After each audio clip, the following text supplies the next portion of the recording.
ಇದು ಒಂದು ಕಡೆ ಆಯಿತು ಸರ್. ಇನ್ನು ಮುಂದೆ ಈ ರೀತಿ ಘಟನೆ ಆಗದಿದ್ದಂಗೆ, ಏಕೆಂದರೆ ಬಂದೋಬಸ್ತ್ ಎಲ್ಲೋ ಒಂದು ಕಡೆ ಫೇಲ್ಯೂರ್ ಅನ್ನೋ ಒಂದು ಆರೋಪ ಸಾರ್ವಜನಿಕ ವಲಯದಲ್ಲಿ ಕೇಳಿಬಂತು.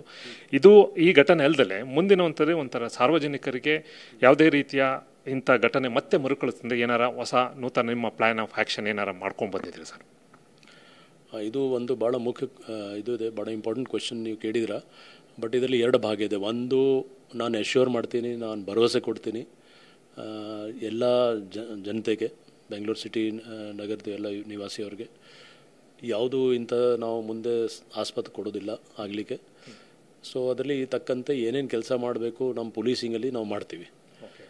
ಮತ್ತು ಯಾಕೆ ಈ ಥರ ಆಗಿದೆ, ಏನಾಗಿದೆ ಅದರ ಬಗ್ಗೆ ತಕ್ಷಣ ನಾವು ಹೇಳಲಿಕ್ಕೆ ಆಗಲ್ಲ. ಆ್ಯಸ್ ಅ ಕಮಿಷನರ್ ನಮ್ಮ ಡ್ಯೂಟಿ ಇದೆ, ನಮ್ಮ ಆಫೀಸರ್ಸ್ ಜೊತೆಗೆ ಮಾತಾಡಬೇಕು, ಅಲ್ಲಿ ಪರಿಸ್ಥಿತಿ ತಿಳ್ಕೊಳ್ಬೇಕು ಏನಾಗಿದೆ. ಸೊ ಏನು ಅಲ್ಲಿ ಘಟನೆ ಆಯಿತು ಅದು ಭಾಳ ಒಂದು ಗಂಭೀರ, ಯಾಕೆಂದರೆ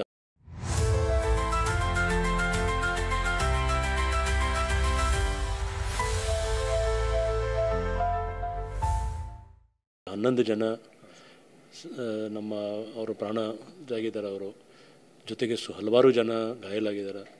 ಸುಮಾರು ಜನಕ್ಕೆ ನೋವಾಗಿದೆ ಇಂಥ ಇನ್ಸಿಡೆಂಟಲ್ಲಿ. ಸೊ ನಮ್ಮದು ಒಂದು ಫಸ್ಟ್ ಏಮ್ ಇದೆ, ಸಿಟಿಯಲ್ಲಿ ಒಂದು ಶಾಂತಿಯುತ ವಾತಾವರಣ ಇದು ಮಾಡಬೇಕು, ಕಾಪಾಡಬೇಕು, ಮತ್ತು ಜನಕ್ಕೆ ಒಂದು ಭರವಸೆ ಕೊಡಬೇಕು.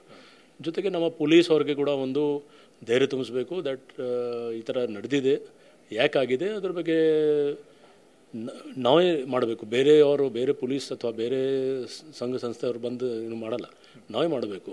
ಕೆಲವು ಟೈಮ್ ಲೋಪದೋಷ ಆಗ್ತದೆ, ಅಂಥ ಲೋಪದೋಷಕ್ಕೆ ಸುಧಾರಿಸಿ ನಾವು ಖಂಡಿತ ಕೆಲಸ ಮುಂದೆ ಮಾಡ್ತೀವಿ. Okay sir, thank you. ಇದು ಸೀಮಂತ್ ಕುಮಾರ್ ಅವರ ಮಾತುಗಳು. ಆಗಿರುವಂಥ ಘಟನೆಗಳನ್ನ ಮತ್ತೆ ಮರುಕಳಿಸಿದಂತೆ ಎಲ್ಲ ರೀತಿಯ ಕ್ರಮ ಕೈಗೊಳ್ಳೋಕ್ಕೆ ನಾನು ಬದ್ಧನಾಗಿದ್ದೀನಿ ಅನ್ನೋ ಮಾತನ್ನು ಹೇಳ್ತಾ ಇದ್ದೇನೆ. ಕ್ಯಾಮ್ರಾಮನ್ ಶ್ರೀಕಾಂತ್ ಜೊತೆ ಕಿರಣ್, TV9 ಬೆಂಗಳೂರು.